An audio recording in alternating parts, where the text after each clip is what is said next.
Alam ko, mahal mo pa rin ako. Hindi na kita mahal, matagal na. No!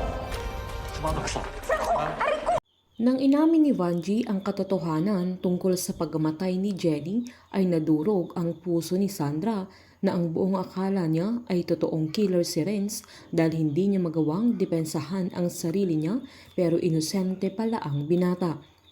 Nagawa pang hawakan ni Sandra ang mga kamay ni Vanji dahil naaawa ito sa nanay ng binata.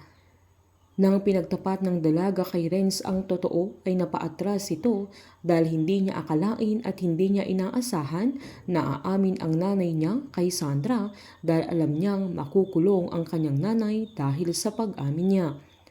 Naaawa si Sandra sa binata dahil nagdurusa siya sa kasalanang hindi niya ginawa kaya nabaliw noon si Renz dahil hindi niya matanggap na namatay si Jenny na siya ang first love niya na mismong nanay niya ang nakapatay na dahilan ng pagkawasak ng mga pangarap niya at pagkadurog ng puso niya dahil nagigilty si Renz na hindi niya magawang bigyan ng hustisya ang pagkamatay ni Jenny dahil kapalit noon ay ang pagkakakulong ni Vanji. Naging malinaw na kay Sandra na lahat ginagawa ni Renz para sa kanyang nanay. Dahil dito ay bumalik sa alaala ni Renz ang nakaraan na kung hindi niya sana pinigilan si Jenny sa pag-alis niya papuntang Canada ay hindi sana tinawagan ng dalaga ang kanyang nanay na dahil concern lang din si Vanji sa kanilang dalawa sa mga sandaling yan ay nangyari ang aksidenteng hindi nila inaasahan at malaking pinagsisihan nila. Sa gabing namatay si Jenny ay binili ni Dante si Vanji na huwag siyang magsasalita o amin dahil makakasuhan siya ng homicide kapag umamin siya na kahit hindi sinasadya ni Vanji ang pagkatulak niya kay Jenny.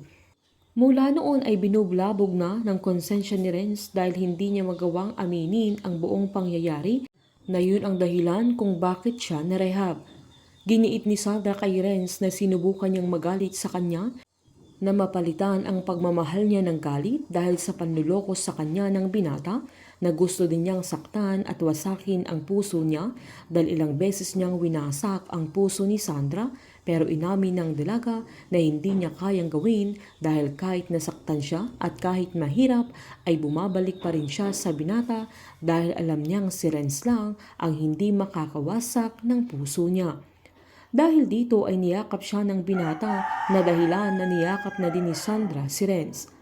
Habang sa pagbalik ni Franco sa Milan ay pupuntahan niya si Sandra na giniit niyang alam niyang mahal pa rin siya ng dalaga pero nanindigan si Sandra na matagal na niyang hindi mahal si Franco sabay tumalikod na siya pero sinundan siya ni Franco na galit na nagawa siyang awatin ng guard pero pinagbantaan ng binata na huwag siyang makikialam.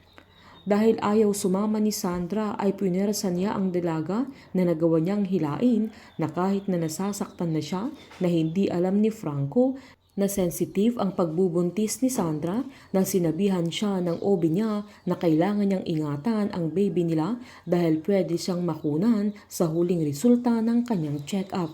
Mapapahama kaya si Sandra sa mga kamay ni Franco na dahilan na makukunan siya at mawawala ang baby nila ni Renz. May isasalba din kaya ni Renz sa mga sandaling yan o tuluyan nang mawala ang babying pinaglalaban niya.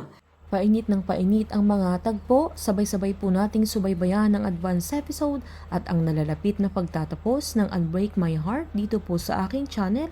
Patuloy lamang po manood at mag-subscribe para ma-update po kayo sa mga susunod na episode. Marami pong salamat.